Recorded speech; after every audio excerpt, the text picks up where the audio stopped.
lagi suara gue.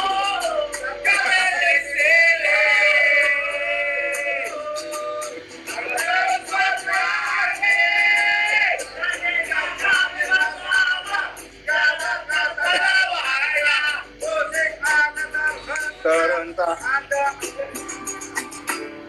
Di mana tetangga. Oke, udah selesai. Kita kembali lagi membahas tentang konspirasi. Oke, persembahan buat beli ini ya. Udah. Oke. Ini jam 11 malam kita di Mare Tetangga. Jadi kita balik lagi ke beli. Monggo. Terangkat lagi beli, terangkat. Iya, ini aneh nggak tadi setiap kali saya ngomong sinyalnya langsung hancur gitu. Iya emang. Ini kayaknya jangan-jangan ini Instagram membencimu kan. Iya, oke, gini aja. Oke, biar langsung to the point. Jadi ini tato Kita langsung aja masuk. Ya, tato konspirasi ini saya bikin tahun 99 setelah baca bukunya Noam Chomsky. Jadi Noam Chomsky itu adalah seorang seorang ekonom, seorang pengamat politik, pengamat sosial.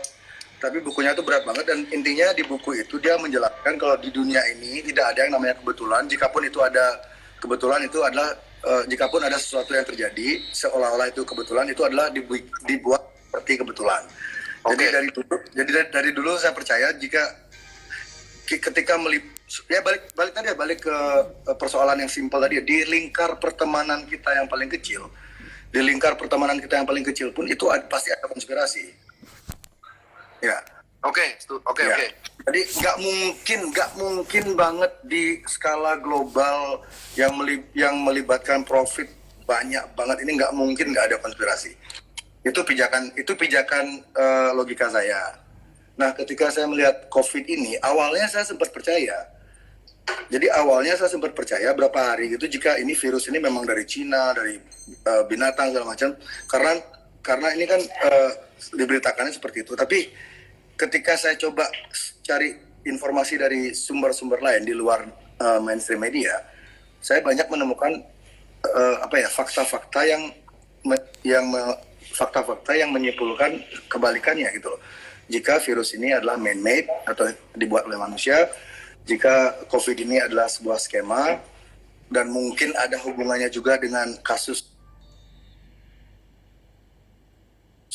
Pizzagate, itu jejaring pedofilia Gedung Putih yang sudah membunuh banyak orang yang mencoba membongkarnya. Jadi ini sengkarut banget ini saya ngelihatnya. Saya telusuri lagi lebih dalam, terus saya baca-baca lagi buku-buku yang lama saya baca tentang teori-teori ekonomi, tentang teori-teori politik. Ini sekarang masuk akal banget itu loh. Jadi memang ada siklus setiap berapa tahun sekali ekonomi itu dinolkan lagi.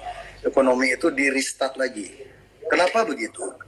Anda percaya nggak pemegang kendali atau pemegang kekayaan 99% kekayaan bumi ini dipegang oleh 1% kelompok.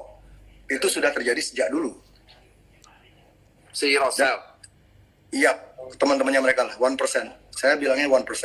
Jadi mereka sejak dulu menciptakan environment agar mereka itu tetap berada di puncak piramid. Agar mereka selalu tetap ada di puncak piramid, mereka perlu apa? Kontrol. Iya kan? Bayangin aja, jika mereka lengah misalnya, 1% ini lengah, mereka tidak mengontrol yang 99 ini, lama-lamanya 99-nya akan naik dan memakan mereka, dan mereka akan nggak jadi 1% lagi. Itu mereka tidak inginkan.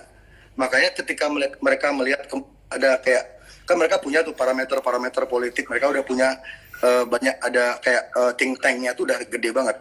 Jadi ketika think tank-nya menyarankan kekuatan peta politik dunia seperti ini, peta ekonomi dunia seperti ini, jika kalian tidak melakukan ini dalam beberapa tahun, kalian akan turun dari puncak piramid, orang lainnya akan naik.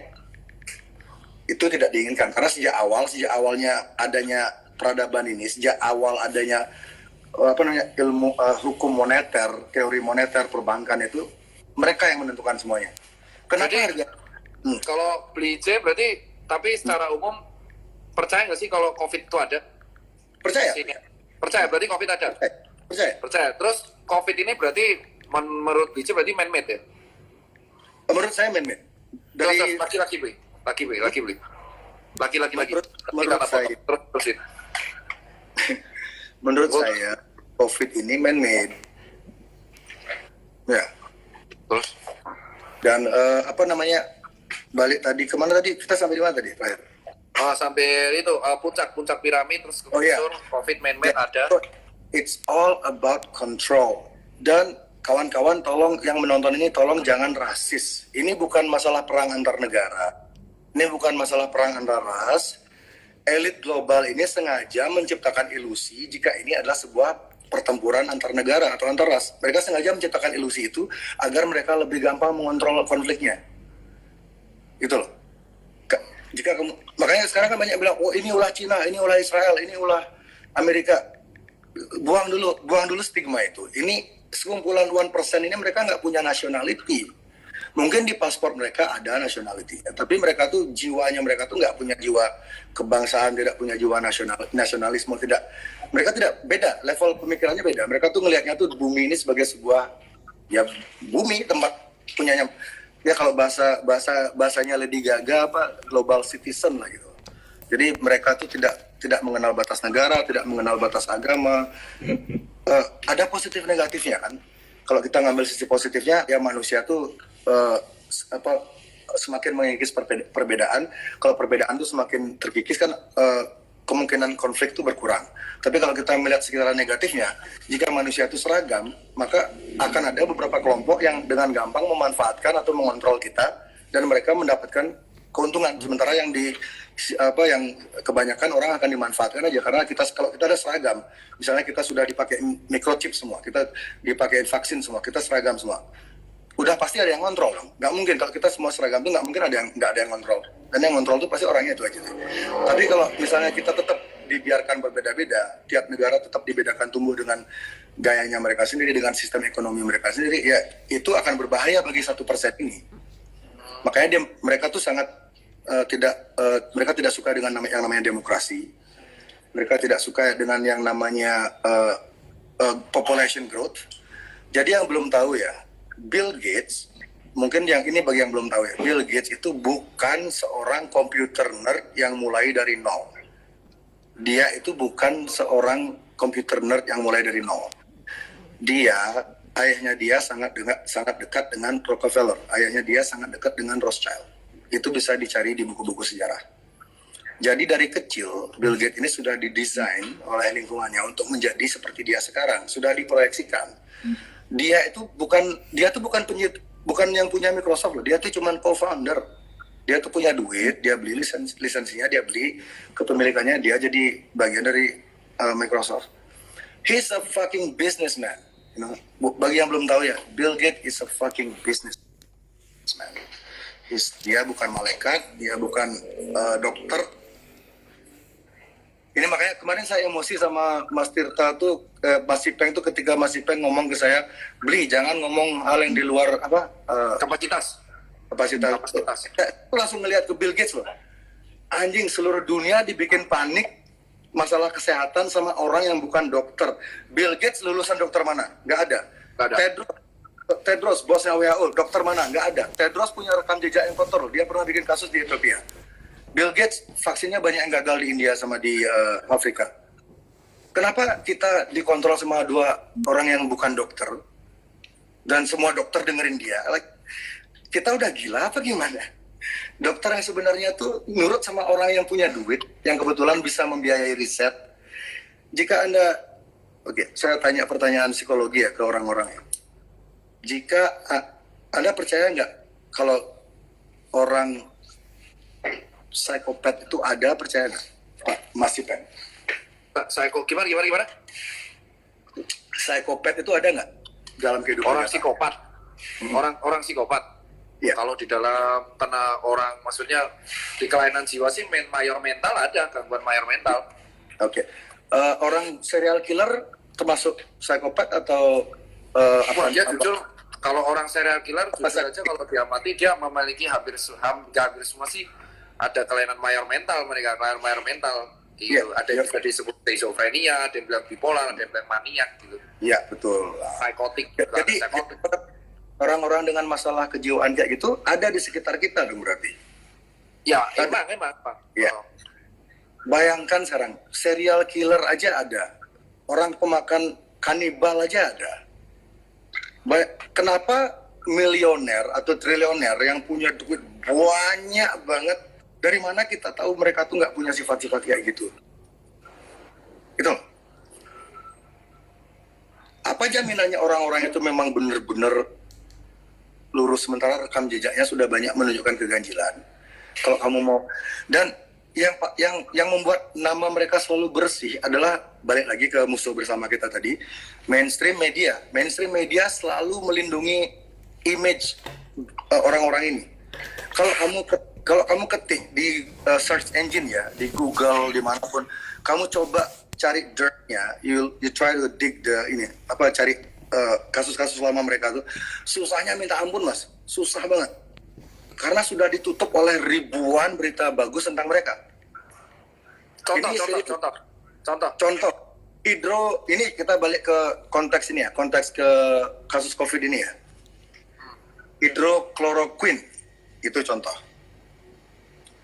Ketika beberapa dokter, ini awal April, beberapa dokter di Eropa, Amerika, India menemukan mereka berhasil menyembuhkan pasien COVID dengan hidrokloroquine dicampur dengan zinc. Zinc itu apa Mas? Vitamin C ya? Zinc itu jenis vitamin multivitamin sih, bukan ya suplemen lah. Zinc ZN itu kayak ion sih, ZN. Mineral. Jadi bukan cuma satu dokter, banyak dokter yang berhasil menyembuhkan pasien dengan itu. Harga hidrokloroquine itu 60 sen. 10 sen. Harga hidrokloroquine itu per butirnya 10 sen, itu 1.600 rupiah. Yang megang paten obat itu bukan dari lingkaran 1%, bukan dari teman-temannya Gates, bukan dari Rockefeller, bukan dari Rothschild, bukan dari Soros, orang lain. Ini menurut saya hidrokloroquine ini di luar perkiraan mereka. Mereka mikirnya tuh nggak akan ada yang bisa nemuin, ternyata ini ada. Dan hidrokloroquine kan dicoba dipopulerkan oleh Donald Trump juga, Pak Jokowi juga, beberapa presiden negara mencoba memberi solusi ke masyarakat. Coba ini obatnya, ini ada yang sembuh, monggo dicoba. Apa yang terjadi? Seminggu setelah itu CNN, New York Times, Washington Post, Vice Magazine, semualah itu, hampir berpengaruh ya, yang diikuti sama orang-orang pintar, yang dipercaya sama orang yang kelas menengah ke atas, orang-orang di perusahaannya, orang-orang yang punya banyak anak buah, mereka yang ikuti media-media itu, diserang. Jadi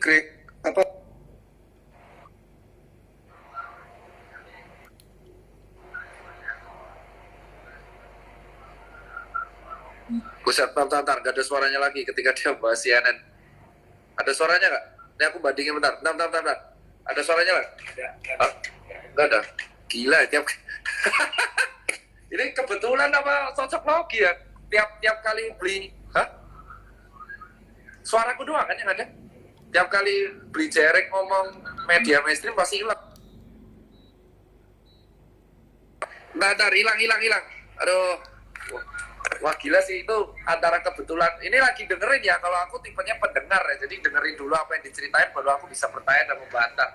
Tapi tiap kali beli jerek itu ngomong soal mainstream media tadi, saksi ya, semua yang lihat ya.